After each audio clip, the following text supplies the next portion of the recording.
Good morning, good morning, good morning, good afternoon, good evening, depending on where you're watching from and where you're at. Here it's morning, and you guys are getting another episode kind of on the road. We've got two back-to-back meetings this morning that are requiring me to drive around, and it makes it easier for me to go ahead and knock out one of these short podcasts or short videos. If I were to wait until we got back into one of the offices and use the fancy microphones and all that, this might not get done, or it might get done way later in the week. And so doing it from the road has just made it pretty convenient. And so far, you guys have seemed to not care. So that's good. That's fine. If you just absolutely care, send an email to I don't care at speaklet. No, don't do that because it won't work and you're going to get mad. But yeah, so we're on our way actually to Rockwall this morning. You might be able to tell just from if you can see bridges in the background, the lovely Rockwall Bridge that is permanently and always under construction. Then we're headed back to Wiley for another meeting. But I want to give you a quick something we just went through. You guys already know that most of these podcasts I try to bring to you is something that we dealt with real time, whether it was in our business and working through something, or it was a conversation and a coaching consulting situation where we're helping them work through something. So that being said, is we just dealt with, there was a client that reached out to us. They are a current client in terms of we are their agency, so we do their marketing and advertising. But then they reached out, they started seeing us put things out about coaching and consulting, and they started asking the question, they have struggled consistently with hiring and recruiting and keeping people. So that being said, they asked the question. They said, do you feel this is something that you can help us with? We do not know why we are struggling. We do not know why we can't find people and why we can't keep people. And I said, this sounds like a challenge. Yes, I was like, we are interested. I feel like we could help you. Let's sit down and chat. And so we sat down and had the conversation I really wanted to dive into. And this is part of what our coaching and consulting does, if you are curious, is we want to do an analysis, a deep dive first. That is step one, is that we need to really examine where you are, where you want to go, what have been the roadblocks, where are the constraints at, and how do we fix those things? And we're ensuring that an owner or leadership of a company can tell us, hey, here's the problem. But then when we dive in there and start looking, it's like, that's not even the problem. Like, that's part of the problem, maybe. But we need to examine and determine what is actually the problem, because I would say 75% of the time, it's not even remotely what you or they thought it was. So that being said, let me get forward, because I want to make this fairly short. Is that we found a couple of areas that the reason we felt that they were not, it wasn't even really a recruiting thing for them that we found out. Like, we looked at it and they had a decent, I mean, they could have ramped up ad spend or anything like that, whether it be on the Indeed platforms or ZipRecruiter. But it wasn't really a flow for them. They could get job applicants, like their positions had pretty good starting pay and pretty good room for opportunity. So we didn't feel like it was a recruiting thing, because we were just looking at it. We're like, every time you guys flip this switch in terms of recruiting, like, you have applicants. And then we start asking those questions like, are the applicants qualified? Do they actually show up? How's the interview process? How is the job offer or hiring process? And like, all of those things checked most of the boxes. I mean, there was a couple of things that we could clean up, but nothing crazy. And so we started looking at the next phase, like, what next? You've hired them, so what is happening from there? Like, because now it's a retention issue. And what seems to be the problem on the retention side? And they're like, we're really not sure. We haven't had the opportunity to, people that go to leave, they don't exactly sit down with us and go, hey, here's why I'm leaving, and here's why you suck, and why I don't want to be here anymore. And I was like, actually, some people do. Like, when they move on, if you actually are you asking them, like, hey, what would it have taken to not lose you and keep you here? And they're like, what a thought, that's crazy. And I was like, yeah, I mean, most people would think that's kind of crazy, unless you think strategically. I was like, because we can't fix a problem if we don't know what that problem is. And if you guys haven't sat down and really tried to examine what the issue and or problem is, then how are we going to fix it? So we started looking through it, and here's what I suggested. I was like, let's go through some of your most recent. I will do it for you if you would like for me to. What are some of your most recent people that have worked here and no longer work here? Let's reach out to them and find out what it would have taken for them to stay. And like their heads, they were like, what? And I was like, yeah, like it's not super complicated. It's not rocket science. It's like, we're going to go straight to the source and ask them why they didn't stay. And so that's exactly what we did. And we're going back in next. I think it's next week. No, it's not. No, it's not. Take that back. It won't be until April. They have a big corporate thing that they're doing. They're working on essentially being acquired, and it's not the acquisition that most people would think it would be. So I'm not trying to downplay like what they're doing. I'm just saying it's not a normal acquisition. It's more of a, I guess you call it a roll up. It's not even really a roll up. So without getting nitty gritty, and I'm not going to share their personal details, I'll just say that they've got some things going on the next couple of weeks that we're not going to be there with them. But that being said, here was the plan, or here was the results of that. And here's what I want to share with you that you can take and try and see if it works. Is the issue that they were having is that when people worked there for 30 days, 60 days, 90 days, 120 days, a year, 2 years, we talked to several people that were in that like spectrum of, they had just started there, but none of them that we talked to were only there for a very short period of time, because that would have been a red flag to us for the employee. Like, why did you come here and only work for 30 days? Now, we still want to talk to them, because if something's genuinely going on that you're like, no, I'm out of here, we need to fix that things too. But we talked to most of them, had some tenure, at least a reasonable amount of tenure. But as we started having these conversations, the thing that appeared to us is that they would be there and they would feel as though they were like invested. They genuinely enjoyed being there. They liked the company. They liked the owners. They liked and believed in the product and the service and the delivery, all boxes that you would ideally want to check.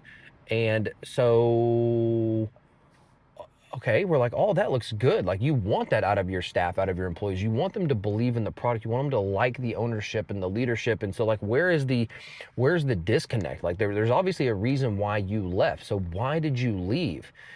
And they said, because like I truly bought in on all those things. I believe in all those things, but like, I didn't feel like my efforts were being seen. And we walked through this. It wasn't just, number one, it was not a singular person that said this. It was an echo through the ones that we were talking to. And we walked through that a little deeper of like, give me specifics. And they gave me specifics of like, we were talking about needing to increase productivity.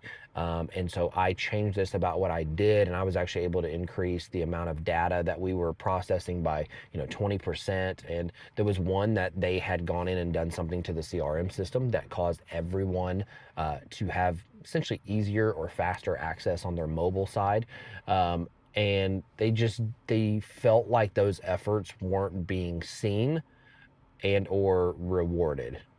And I think that's a challenge. And that's immediately what we took back to the company is like, are you regularly evaluating your team members? Or is it just they're hired and they might get a raise here or there? And I will tell you, for a couple of these people we talked to, it wasn't even about a raise for them.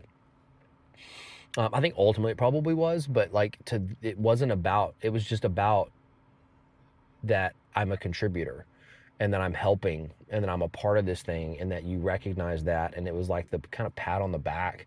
Some people need that because it encourages you. I think all of us, there's some of it's like encouragement in different forms of fashion. Some it's monetary, some it's not monetary, some it's just, pat on the back. Some of it's just like, hey man, thanks. Like some of it's nice to receive encouragement, period. Right. So moving past that, number one, was C. Is like, I want to share with you C. See your people. See what work they are putting in. See the effort that they are putting in. See the changes that they are making. And those things should be addressed. Those things should be brought up. And for you to be able to see them, you've got to be evaluating your people on a regular basis. And I don't care from like the newest employee to the one that's been there for 10 years, every single one of them should be evaluated the same way and on the same scale. Is like, are they progressing? Are they doing what they've been asked? Are they helping other people? Are they lifting our team up? Are they dragging them down? Are they being efficient? Are they using the tools that we've given them? So on and so on and so on. Is every single one of your teammates should be evaluated, because through that evaluation you will see things. But even on a regular basis, your eyes should be open and you should be watching who is standing out on our team right now, like who is doing the thing. Okay, so step number one was C, is that they needed to see their teammates, their hires, their employees. They needed to be able to open their eyes and actually see them for the effort that they were putting in, or not, right? Because you can fix a problem early too, if you get what I'm saying. The next was equip.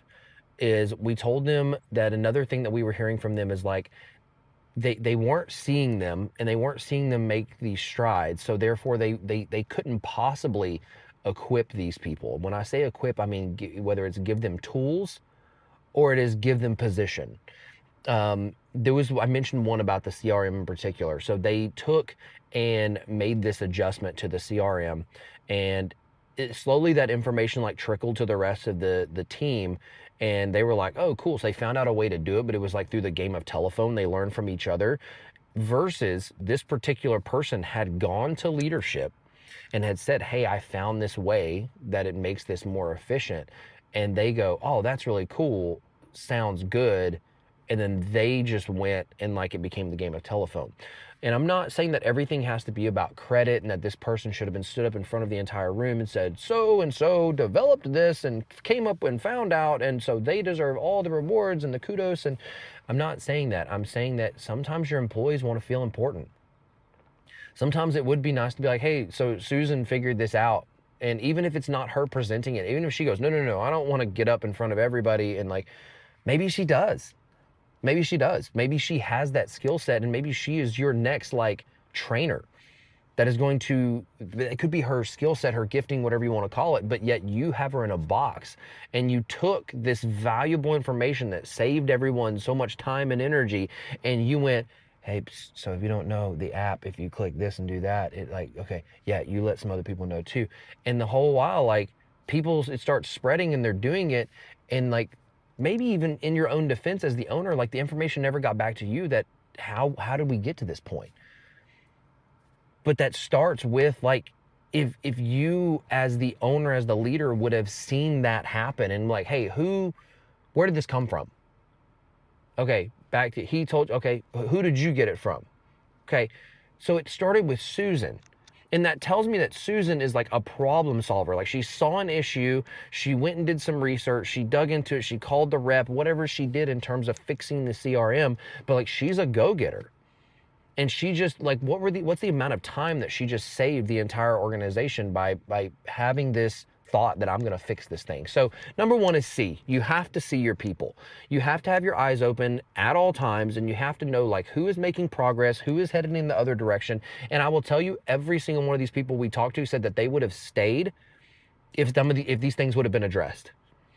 If they would have felt seen, and they would have felt like they were equipped and they were given the right tools and equipment and position in some cases, they would have stayed.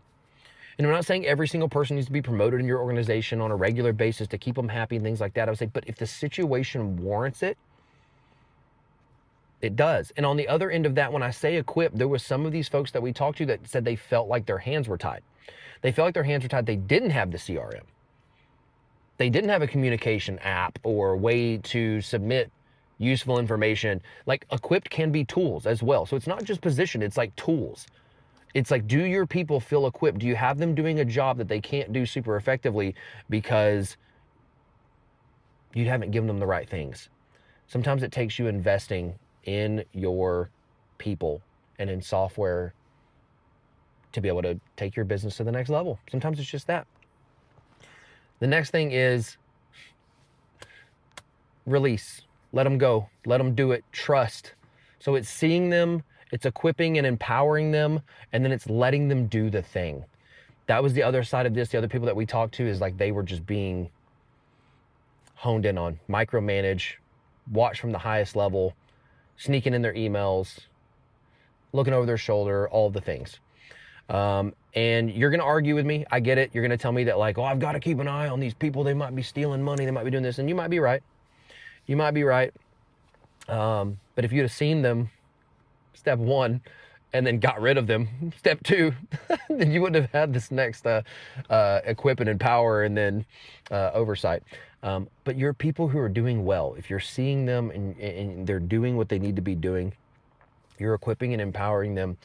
Let them do the thing. Let them do the thing. And yes, checks and balances, like along the way. Are they doing the thing right?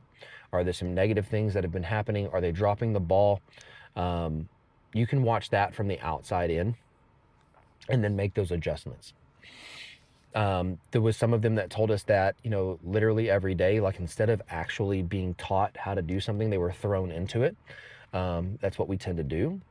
And then they would do those things. And then lo and behold, I'm in trouble, or I'm being told I did it wrong, or I'm being corrected. And it's like, I don't even know the right way to do it, but yet you're correcting me.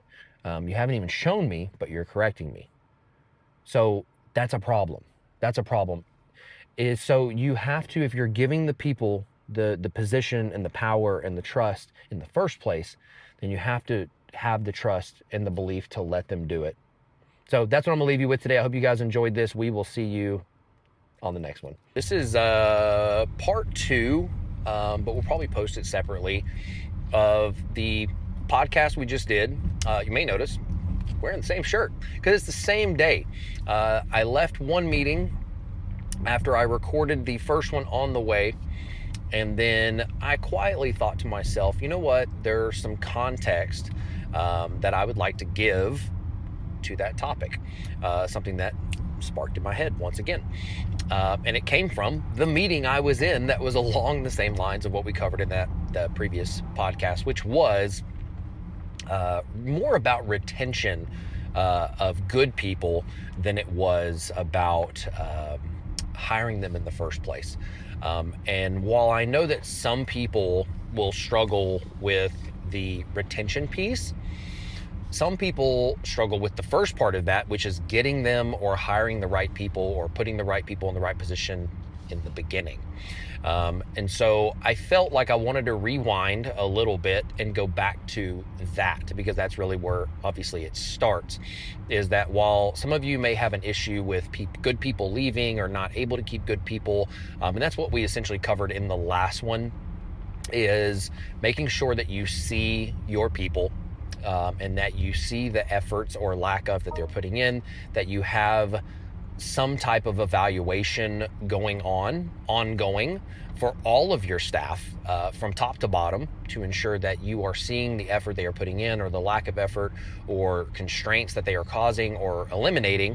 And then from there, equipping and empowering them to do those things more, if they're positive, obviously, and making sure they have the right tools to do those things, but then also giving them the freedom to then execute and not micromanage them, not, take some task or, I'll just do it myself, but truly empowering your people and allowing them the freedom to kind of spread their wings. You sometimes have no idea the amount of rock stars that may be on your team, but they're kept in this box. And so then you never really see their true potential.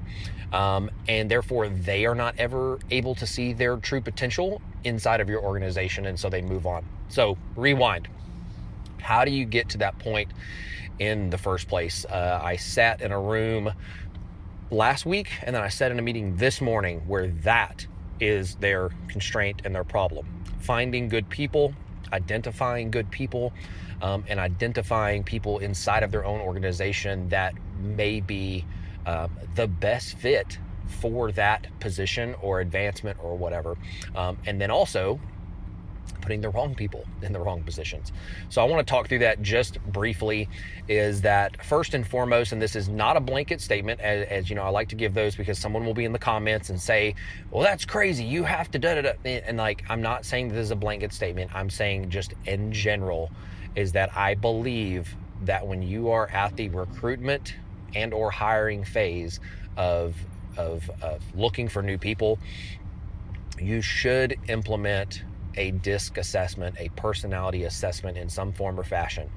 I am personally not a fan of resumes, just in general. Of course, there are certain positions, certain, things that require certain things. You may have, they have to have a degree to do X, Y, or Z, or they have to have certain certifications to do X, Y, or Z. Totally get that. That is outside of this scope. I still believe that you should check and verify that those things are there, but then I ultimately believe that you should be measuring them with a DISC assessment, is understanding who they are, how they tick, and you're going to better understand your people that way. And you're going to be able to make better decisions. You'll be able to better equip them and empower them and put them in the right positions for success, not only in your organization, but personally. And that is going to directly tie into retention. But I will say that I'm going to rewind to my past career and experience, which most of you know was in construction management. And a lot of that was hiring, recruiting, training, and then the marketing and advertising side was completely separate. But staffing a new office, an existing office, growing a sales team, growing production teams, all the above. And we went the traditional route. We tried everything in different organizations over the years. We had done screening interviews, then group interviews, and then on to one-on-ones. And like, we've tried every variation that you could possibly think of in terms of how do we hire, how do we recruit, and how do we hire. Written compensation plans, rewritten compensation plan, tweaked compensation plans, to ensure that we had something valuable to bring to the table for those individuals. But that being said, is understanding from a DISC assessment, which is you can go find all types of variations of them. You can subscribe to a package where you have a certain number available. I think that every single person in your organization to date, currently, should have a DISC assessment. If you don't, then I would roll that out. That is step one, is that even if you aren't recruiting and hiring, I think every single person in your organization should have a DISC assessment on file, including you. If you don't know what your personality type is, then that can cause issues in you dealing with your other staff members. Might have issues in you dealing with your spouse or significant other. Understanding who you are, how you operate, what areas are your strong suits, what areas are your weaknesses, can greatly amplify the level of success that you're able to have inside of your organization, and how you communicate and how you execute, all the above. I think DISC assessments are,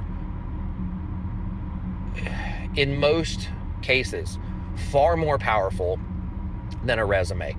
For me to conduct a DISC assessment for someone applying for X, Y, or Z position, but seeing that their skill set aligns with this other position that we do need help in, or we are hiring for, or we don't need yet, or we have someone in that isn't as strong as them, so on and so forth, is that I can look at someone's resume and I can see all of these glorified things that they've said about themselves, or other people have said about them, or their ChatGPT resume explanation, but it doesn't really tell me who they are. It doesn't really tell me how they operate. It doesn't really tell me their strengths. It doesn't really tell me their weaknesses. I can ask that question: what do you feel are your strengths? And they may say, oh, I'm just a great communicator, and I'm a high level individual, and I'm an executor. And like, they'll say all the right things because you're asking them on the spot. Now what are your weaknesses? Oh, well, I mean, some people may be honest. Some people are going to say very generalized things. They're going to put it back on the company. Well, without organization and without the proper tools and and all those things may be accurate, but a DISC assessment tells me what the truth is. It tells me how they tick, how they operate, what their strengths are, what their weaknesses are, and it helps me make a better informed and educated decision. I will tell you this: I'll go back to salespeople. When hiring salespeople specifically, I would hire almost exclusively from a DISC assessment and a personality assessment. When I say personality assessment, it was more like using the DISC assessment to talk to them in that interview. I had more conversational interviews and more situational interviews when hiring for salespeople than I had for any other position, because my true belief, and still is and will probably always continue to be, is that if they had the right personality and the right just skill set in who they were, if they could carry on a conversation with me about anything, I could teach them to be a phenomenal salesperson. And that proved true over 15 years. Is that if someone sat down in front of me and struggled to have and carry on a conversation, more than likely they were going to struggle in the sales roles that we were hiring for. And so I believe that. I watched it. I've tested it. As I've told y'all before, I don't really ever put anything out here that is not something that I've personally tested and diagnosed and tweaked and changed variables and refined. And that is what we found, is that if I would sit down with someone and have a conversation with them, and they could carry that conversation, and they asked questions and they answered questions, and I could teach them the psychology and the mastery or the science of sales. I'm going to go a step further, still talking about sales. Your best salesperson is likely not your sales manager. And I say that again, not a blanket statement, but true in a lot of cases. Most organizations, what they do, and I watch this over and over and over again, and this is where this conversation came from this morning, just because that person is talented and a true sales professional, and that they can sell ice to Eskimos, doesn't mean that they can teach people. Doesn't mean that they know how to relay information. It does not mean that they know how to teach and educate and walk through and explain and uplift and empower and encourage, and understand what constructive criticism is, and how to build someone up and mold them and shape them and find their raw abilities and refine those raw abilities to hard skills. It doesn't mean that. It just means they're good at sales. And I watched over and over and over again, this was so repetitive in the construction space, is that this person who was a rock star salesperson did $1.5 million, $2 million, $5 million in sales every year. Lo and behold, highly compensated because of their sales. Would be moved or shifted or molded or forced in a lot of cases to become a sales manager. And they'd have this team of people underneath them, and the pitch to them is you'll still have your own personal sales that you'll be making your commission off of, but we understand that your sales may dip some because you are assisting and helping others. So we are going to compensate you, a percentage or an amount, for an override. You're going to get a piece or a portion of their sales because you're taking some of your time to teach and educate them.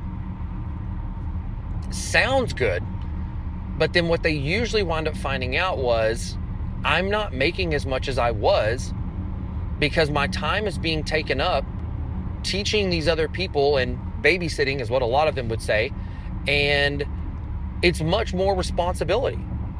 And I'm not making as much. I'm making less. So that becomes a problem. That person more than likely tries to come and talk to leadership, ownership, and says, I don't know that this is for me. I'm doing less in sales, which means I'm making less money. I've got this override thing, but it's not. If anything, I'm making the same override plus my sales commission plus my base, or whatever structure you have there. But I've got a lot more responsibility. It's a lot more work. I was making the same I'm making now, doing less work, because I'm just a good salesperson, and I know how to have structure, and I know how to structure my day and how to be the most effective. And I'm a good salesperson. But now I have all these additional responsibilities, but I'm making the same or I'm making less, and it's just not worth it to me. And then what we do is we try to talk them off a ledge, because we need them. We need them to be in that role. We have told ourselves in our head that they are the best person for the position, because they are not. If I just had all of them doing what they were doing, if that guy was doing $2.5 million and he could get 3 or 4 people underneath him that were doing $2.5 million, I mean, overnight, I'm a $10 million company. That's how we make it logical in our own heads. We have sold ourselves on some idea that is not reality. And then we lose that person. That person goes on to start their own company, or they go and work for someone else that says, no, if you just want to sell, just sell. If you're just really good at sales, then that's all you have to do.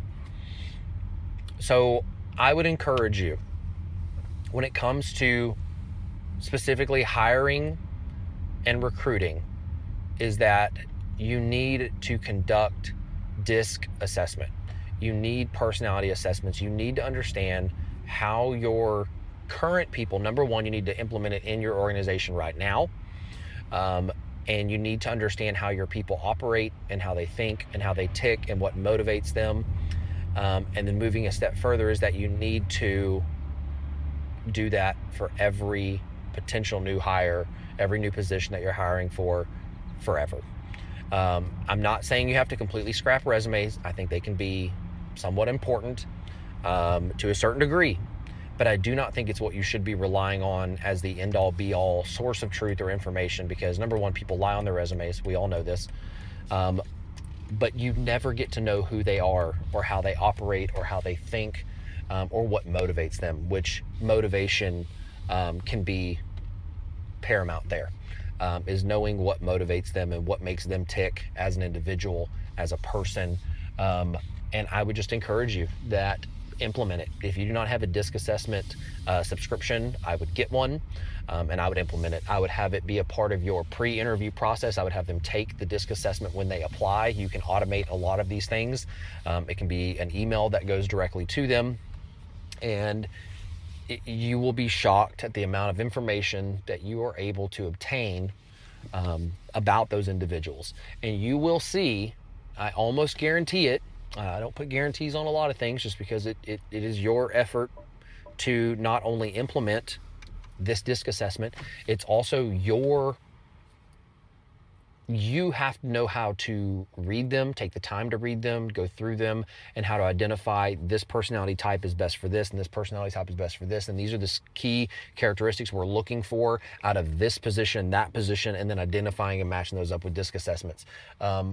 Would I disqualify someone from an in-person interview based on their DISC assessment? I have and I haven't.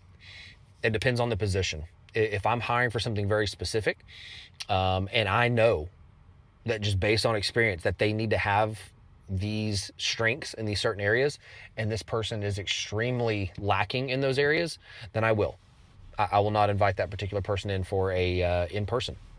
That's just me personally. You can try it one way or another. You can do however you want to do what I'm just saying. So that is my encouragement. This is part 2 to the other one of retention. This is like the starting point of hiring and recruiting, is you need to know the personality types that you're looking at. You need to understand how they operate, how they think, what their strengths are, and what their weaknesses are. And you will be shocked at, I don't get qualified candidates, to like, I assumed they were not qualified candidates, but they actually were.